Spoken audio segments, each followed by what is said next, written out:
Hey guys, Aaron Walker here, view from the top, coming to you live from the station camp Greenway. I'm at my usual spot where I stop, take a break, kind of catch my breath.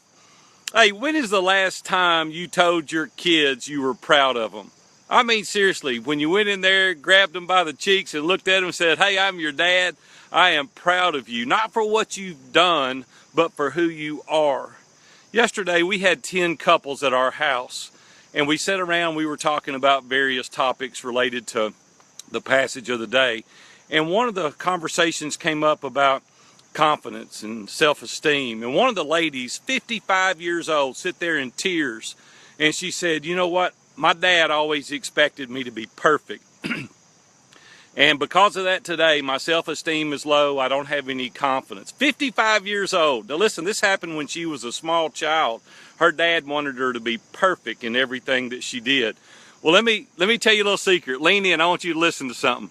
You're not perfect either. Now let me just tell you, you can't live vicariously through your children's lives. You cannot do that. It irritates me so bad at the ballparks when I hear dads screaming at their children from the bleachers because they missed a ground ball.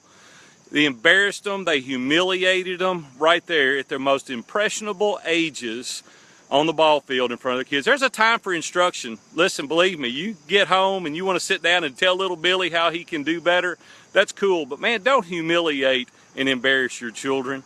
I want you to go in there today and grab your children up out of bed at 6:30 in the morning. I want you to say, hey, Billy, Susie, Daddy loves you.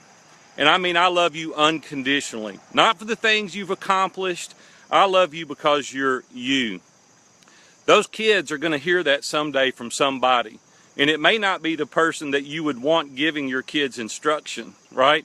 They're going to get recognition from somebody. It needs to be from you. You're their dad. They need to know that they're loved unconditionally, not because of their accomplishments, not because they made straight A's on their report card. Listen, when that kid gets a C on his report card and he's got straight A's and you focus on that C, you are killing that kid. You need to say, you really did awesome, man, at math. How can we encourage you to go further in math or whatever it is? Now, listen, I'm not saying give permission for the kid to do bad in school.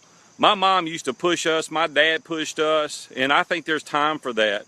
But it's not hyper-focusing on the things that you're doing wrong. We need to hyper-focus on the things that they're doing good.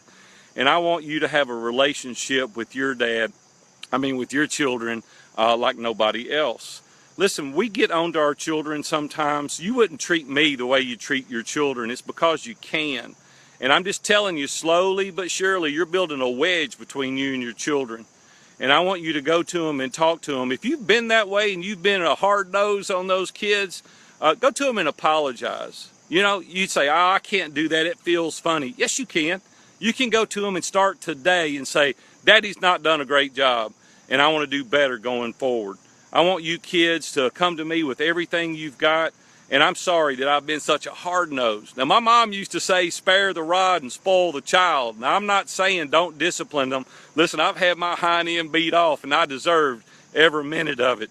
But there's a time to encourage your children. When is the last time you told your children you were proud of them?